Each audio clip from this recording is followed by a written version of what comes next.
Welcome back. This is episode 13 of How to Play Vietnam. We're going to overview a basic search and destroy operation. I'm going to go through step by step.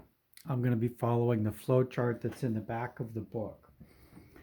So first of all, the NLF player says, I will let the US player conduct an operation, and then the US player conducts an operation. As you know, the NLF player gets to determine who takes the next operation. So at some point, he's going to say, okay, US player, you can have an operation. So first, the US is going to declare the type of operation. It's going to be a search and destroy. And then he designates which units. So we're going to flip these. Just kind of tilt them a little bit and say that these are the operating units. This unit here is ineffective. It will not be participating in the operation. It also has no zone of control because it is a battalion-sized ARVN unit. So we've designated the units. We've designated the operation. We are electing not to roll for ARVN Rangers. We select the target hex. So the target hex is going to be that hex there. And then we declare whether we're going to do any support or free fire. Support is things like aircraft. If we're going to add aircraft or we're going to add naval units to the operation, and free fire is it improves the amount of artillery you get to use in combat because you're not concerning yourself with collateral damage.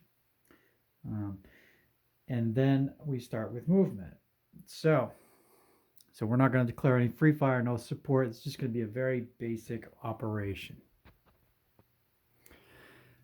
The first thing the US player does is moves his units that have been activated for the operation. So we'll start here. He'll move there for 3. He'll move there for 1. He's using the road rate. Now, typically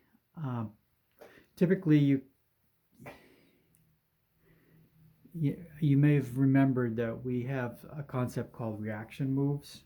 If you end your move next to an enemy unit, that unit gets a free move. That does not apply to units in the target hex.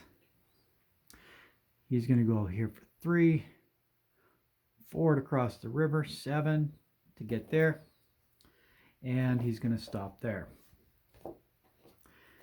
The next step is to fire interdiction. So we're not going to do any interdiction. We don't have any artillery. The movement value of all the U.S. battalions is 8, and the artillery value is 0, and there's nothing else in the area.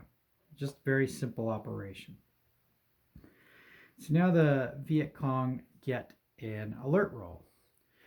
So the VC roll a die and they get a 2. To that 2, they get to add 1 to the die roll because they're incultivated, and the movement cost of that hex is 1. So 2 plus 1 is 3. So if they're in more expensive terrain, they would get more reaction move. So they get to move 3. They get to spend 3 movement points before the US starts shooting. So it's 1 to leave the zone of control, 2 to go there, and then that's as far as he can go because he would have to leave that battalion zone of control, which costs an extra 1. So that's the end of his alert move. So the US now has the option to attack. So the US player says, I'm going to attack.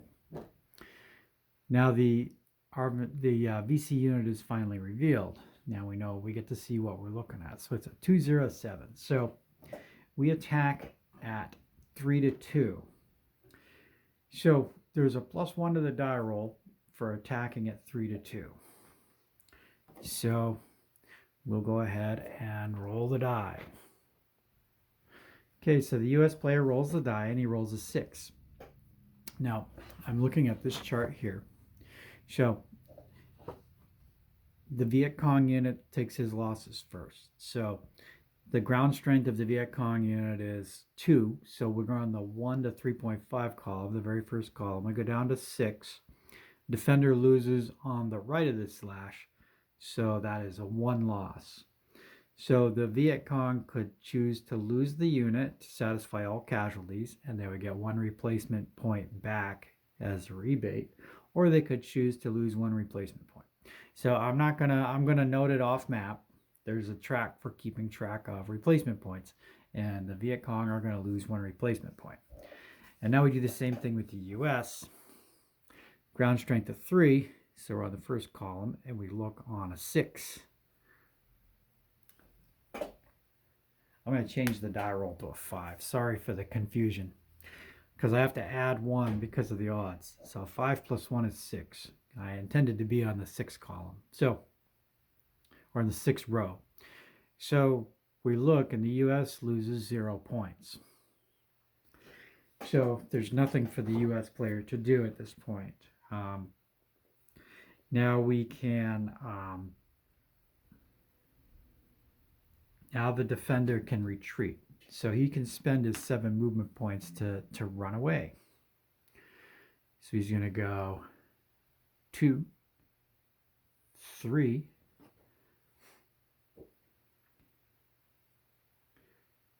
and 3 is 6 to there. So he'll just go into the marsh there. It's 3 to go into the marsh.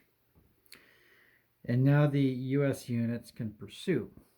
So we're going to go back to our chart here. If you remember, we rolled a 6. A 5 plus 1 is 6. We go across, and the pursuit for that is +2. The US battalions have a printed pursuit of +3. Probably is, it might be hard to see depending on how big your screen is. The magnification is good enough, but your screen might not be big enough. So that means that this unit has a 3 pursuit printed on the counter. It has 2 for what it rolled on the combat results table. It gets to move 5 movement points. So we're going to go 1, 2, 3 to there. And this unit gets to go 5 movement points. It's going to go 1, 2, 3, 4 to there. And this unit's going to go 1, 2, 5. All right, now we're noting this unit here spent 3 movement points. This unit here spent 4 movement points. So when we attack, any leftover pursuit becomes a positive die roll modifier. So we're going to attack again, and this time we're attacking at 3 to 1.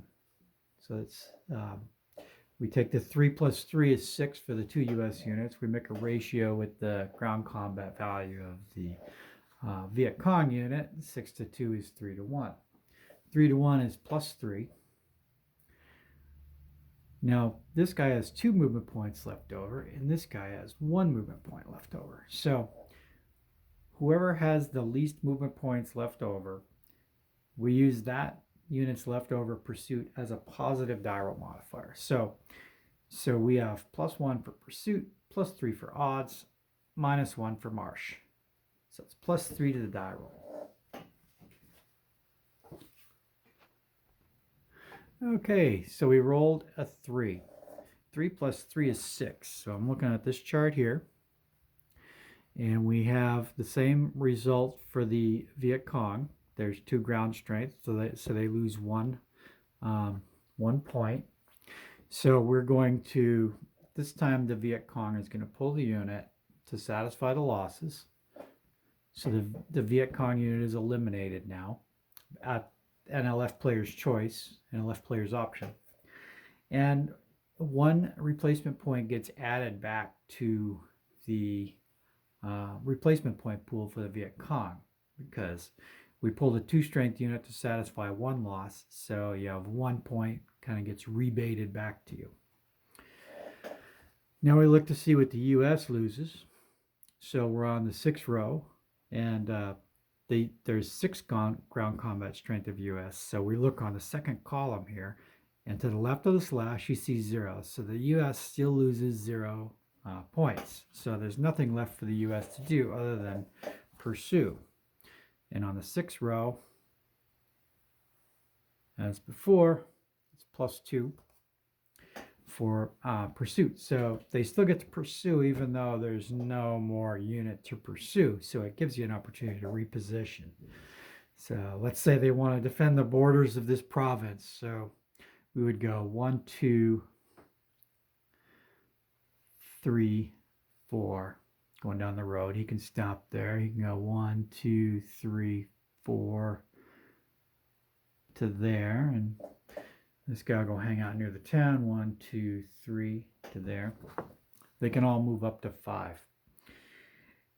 And now we go back to the beginning of the flow chart, and the question is, are there any target units in or adjacent to U.S. units? And the answer is no, because there's no more target units at this point, because the one target unit was eliminated. So that brings that operation to a close. And when you bring an operation to a close like that, you mark the units with ops complete markers. And what that designates is that those units may take no further operations for the rest of this game turn. I hope that this has been helpful, and I know that these are infrequent. I just kind of catch it when I have time. So enjoy, and there'll be more videos, maybe not soon though. All right, be well. Bye-bye.